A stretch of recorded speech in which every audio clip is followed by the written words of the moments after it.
तो ये थी मध्य प्रदेश और छत्तीसगढ़ में चुनाव की तारीख का ऐलान करते हुए चुनाव आयोग की प्रेस कॉन्फ्रेंस।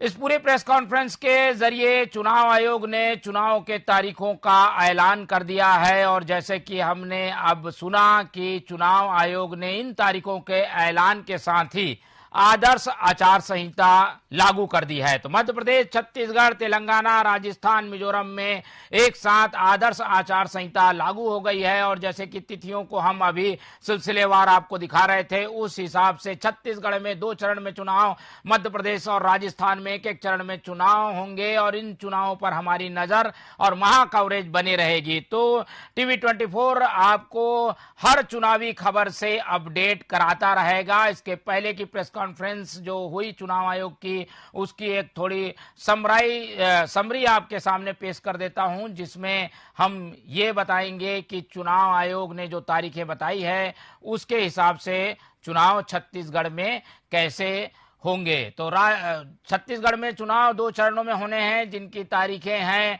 7 नवंबर और 17 नवंबर। दिवाली के पहले एक चरण का चुनाव होगा और दूसरे चरण का चुनाव दिवाली के बाद होगा। तो इस तरीके की जो स्थितियां हैं उसमें मध्य प्रदेश के जो चुनाव हैं वो 17 नवंबर को होंगे। 17 नवंबर को मध्य प्रदेश के चुनाव होंगे। हम फुल प्लेट ब्रेकिंग के जरिए आपको बताने की कोशिश करेंगे कि चुनाव कौन कौन सी तारीखों में होने हैं। तो चुनाव आयोग की प्रेस कॉन्फ्रेंस पूरी हो चुकी है और चुनाव आयोग ने चुनाव कार्यक्रम की घोषणा कर दी है और इन चुनावों की घोषणा कार्यक्रमों के जरिए हम सिलसिलेवार समझने की कोशिश करते हैं कि किस राज्य में कौन कौन सी तारीखों में चुनाव होने हैं। तो आप नजर गड़ा के रखिए, चुनावी खबरों से हम लगातार आपको अवगत कराते रहेंगे। मध्य प्रदेश में चुनाव होंगे 1 चरण में, 17 नवंबर उनकी तारीख है। छत्तीसगढ़ में होंगे 2 चरण में चुनाव और 7 नवंबर और 17 नवंबर उसकी तारीख है।